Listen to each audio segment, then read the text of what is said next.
Nah ini yang pengantin lawas ini harus lebih memperhatikan. Ini tidak hanya berlaku bagi pengantin baru. Kalau pengantin baru insya Allah masih aman malahan. Pengantin baru itu sebulan, 2 bulan itu masih merasa seolah-olah dunia milik berdua.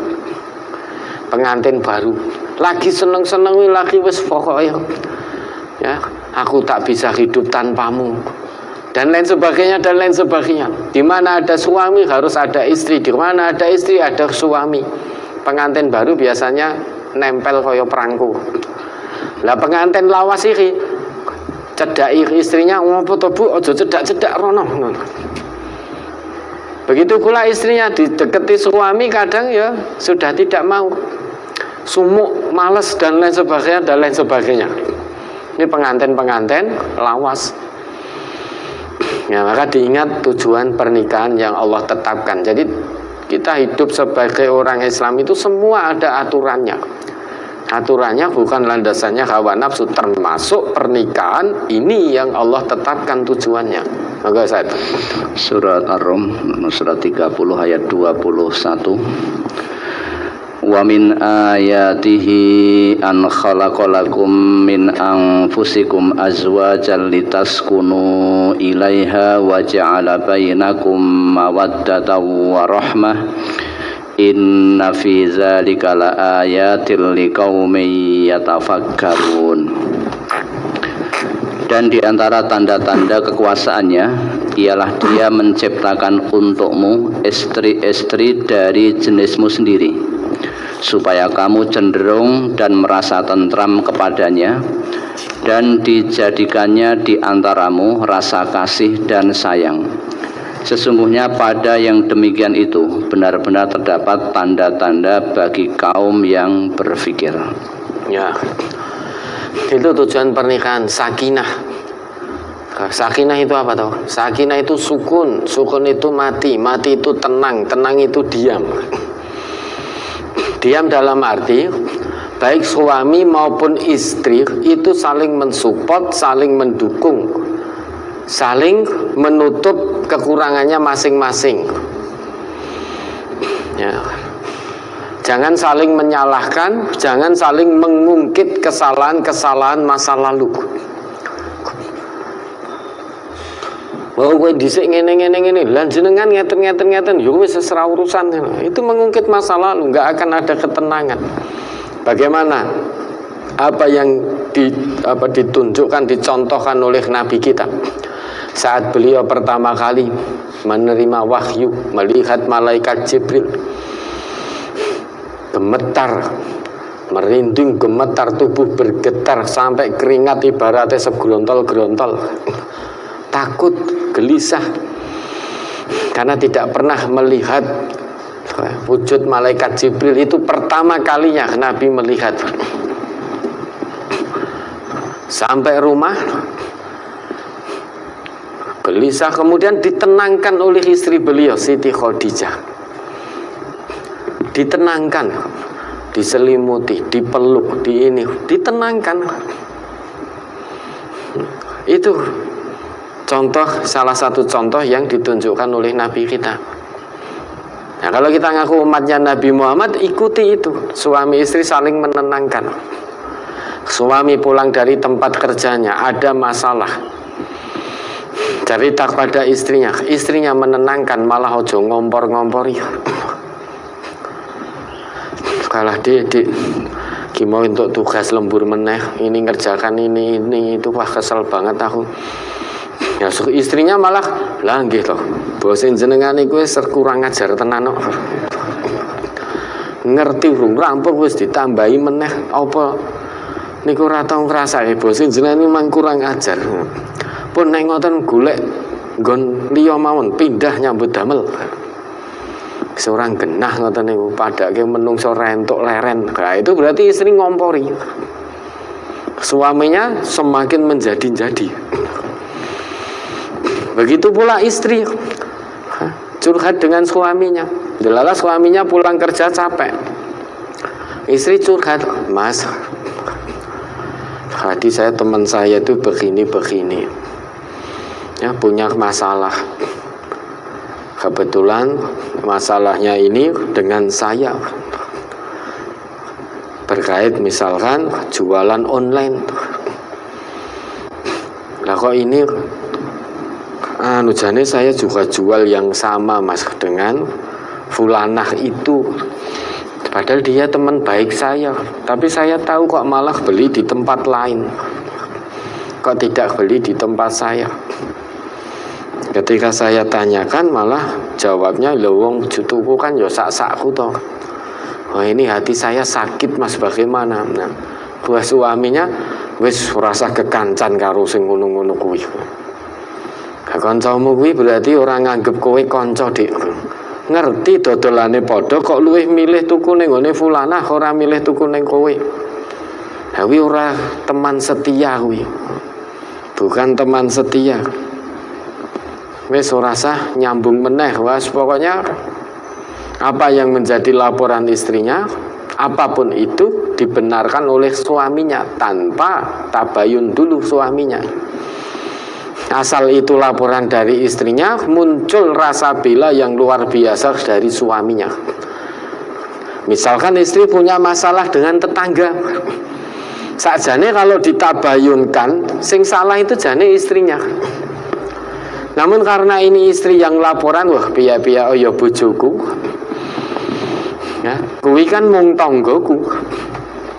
Lah engko nek ra tak bela, sekalipun saya tahu istri saya salah, kalau tidak saya bela, engko nek aku butuh tak celuk ra gelem, sakit hati. Nah akhirnya membabi buta membela istri. Padahal belum tentu apa yang dilaporkan istri itu benar. Bisa jadi justru yang benar tetangganya. Namun karena itu istrinya, sehingga suaminya membela membabi buta. Membabi buta. Oh ya sing bener kowe Dik, kayak sing salah ngene bla bla bla bla bla dan seterusnya. Padahal istrinya yang salah. Nah kalau sudah begitu tidak akan muncul ketenangan. Ya, tidak akan muncul ketenangan. Harusnya ditenangkan. Istri punya masalah, cerita ke suami, suami menenangkan. Suami punya masalah, cerita ke istri, istri menenangkan. Suami pulang kerja capek, istri menenangkan. Istri ya, mungkin ya capek dan lain sebagainya, suaminya yang menenangkan. Jangan mengungkit-ungkit masa lalu, baik masa lalu suami ataupun masa lalu istri. Kalau itu diungkit-ungkit sudah nggak akan muncul sakinah. Kalau tidak ada sakinah, tangeh lamun. Ya, tangeh lamun akan muncul mawaddah. Rasa cinta itu nggak mungkin. Nah ini kan terbukti nih. Awalnya nggak kenal ta'aruf, kemudian muncul sakinah, ketenangan, dari rasa tenang itu muncul cinta. Awalnya tidak cinta, kemudian jadi cinta begitu luar biasa dengan suaminya. Namun ketika ada satu masalah, ketenangan hilang karena merasa terabaikan, suaminya terlalu sibuk sehingga tidak ada ketenangan. Ketenangan tidak ada menyebabkan rasa cinta juga hilang. Rasa cinta itu akan menyebabkan rasa rahmah, memunculkan sikap, sifat, rasa kasih sayang. Suami sayang istri, cinta istri, sayang pada istri, istri cinta pada suami, sayang pada suami. Muaranya semuanya ada di sakinah. Ciptakan ketenangan dulu dalam rumah tangga. Jangan saling menyalahkan, jangan saling berkata kotor satu dengan yang lain. Kalau ketenangan sudah muncul, maka akan tumbuh rasa cinta. Benih-benih cinta akan terpupuk sedemikian rupa hingga akhirnya ya memunculkan rasa kasih sayang. Cinta tok itu belum tentu loh munculkan kasih sayang. Cinta tok itu. Tapi kalau kasih sayang yang tumbuh, maka akan muncul rasa cinta. Akan muncul rasa sakinah. Kalau hanya mawadah cinta saja, belum tentu muncul kasih sayang. Lah orang-orang laki-laki yang jajan itu, jajan perempuan itu ya cinta dengan perempuan yang dia kiras, cinta tapi tidak ada rasa rahmah, kasih sayang tidak ada. Kon ngopeni ya wegah. Cintanya hanya sesaat, cinta satu malam, cinta satu malam hanya sesaat, maka tidak mungkin muncul rasa rahmah. Nah, ini saling berkaitan. Sakinah dulu, dari situ akan memunculkan, menumbuhkan rasa cinta. Sakinah dan cinta akan menimbulkan rasa kasih sayang.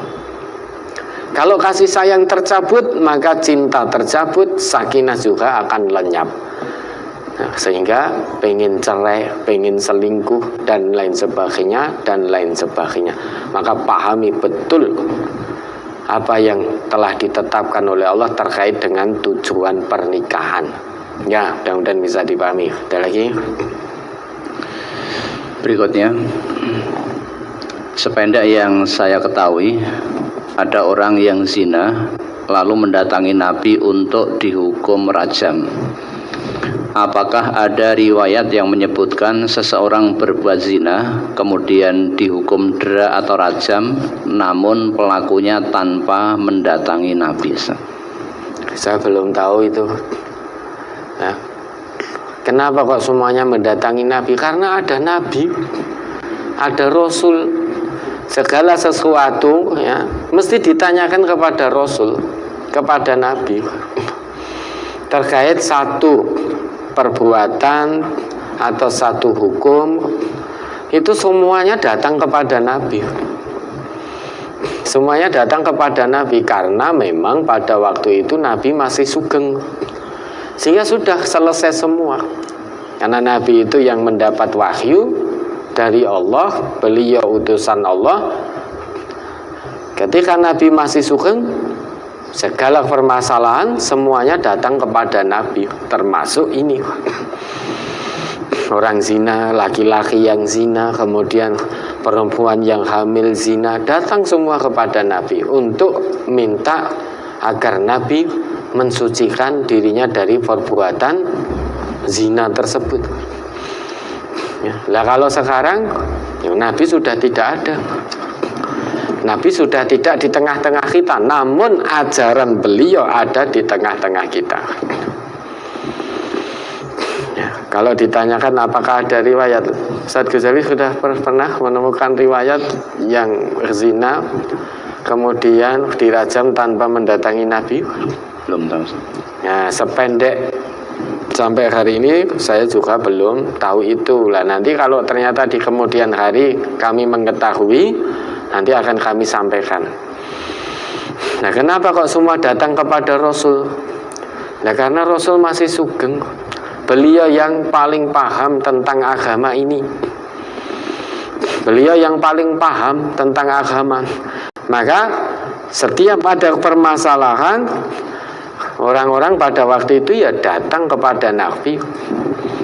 Nabi pun ketika didatangi, kalau beliau belum mendapatkan perintah dari Allah, beliau juga tidak menjawab. Beliau tidak menjawab. Beliau kendel sampai Allah turunkan jawabannya. Mengapa? Karena Nabi menjawab itu bukan berdasarkan hawa nafsu Nabi sebagai basariyah, bukan. Apa yang keluar dari Nabi itu merupakan wahyu. Nah, ketetapan-ketetapan hukum yang keluar dari Nabi itu wahyu. Wa ma yantiqu 'anil hawa in huwa illa wahyu yuha. Nabi itu apapun yang beliau ucapkan itu tidak pernah dorongannya hawa nafsu, itu tidak pernah. Beda dengan kita. Satu kalimat, dua kalimat itu ternyata dorongan hawa nafsu. Dalam satu kalimat ada dorongan hawa nafsunya. Satu kata ada dorongan hawa nafsunya. Itu kita. Kalau Nabi, apapun yang keluar dari lisan beliau itu bukan berasal dari dorongan hawa nafsu, namun murni. Wa ma yantiqu 'anil hawa in huwa illa wahyu yuha. Wahyu dari Allah. Ya, wahyu dari Allah. Maka orang-orang Nabi masih sugeng ya datang kepada Nabi. Nah, kita kan delik sekarang. Kalau dulu pengen tobat betul, datang kepada Nabi. Ada Nabi menceritakan kejadiannya. Seorang ibu-ibu hamil datang kepada Nabi, mohon pada Nabi agar disucikan, dibersihkan dari dosa zinanya itu.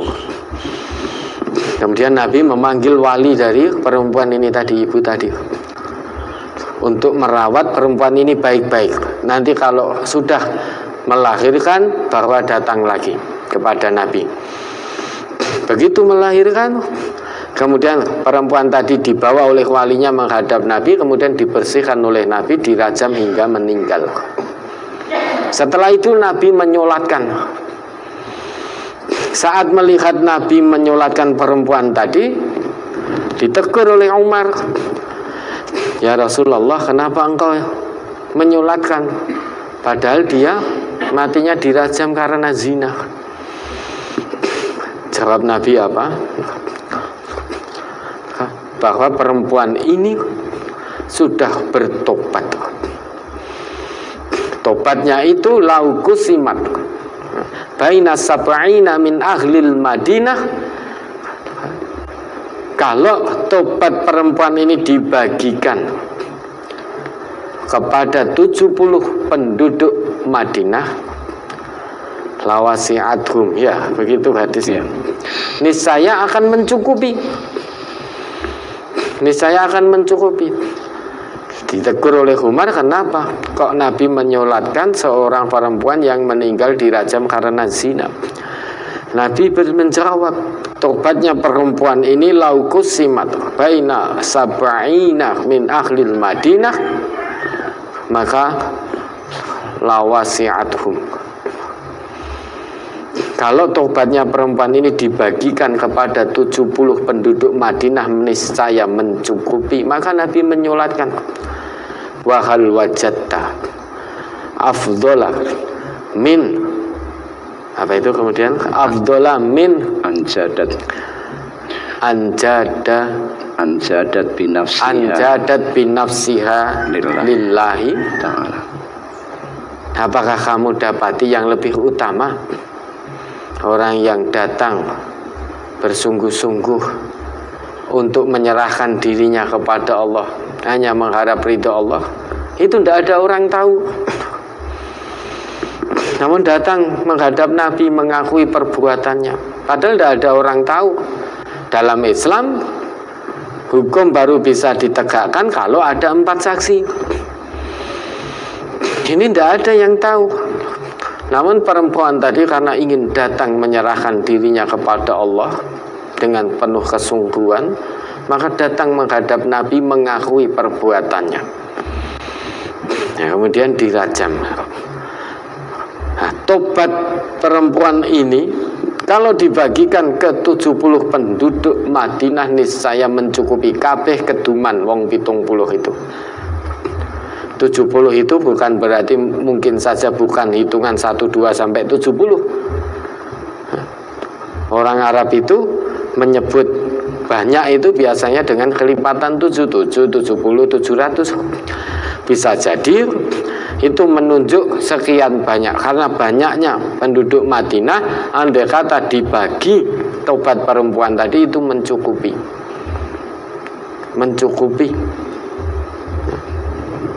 Banyaknya penduduk Madinah. Di sini digambarkan 70. Maka Nabi pun menyolatkan. Lah dulu semua datang kepada Nabi karena Nabi masih sugeng, beliau yang paling paham agama.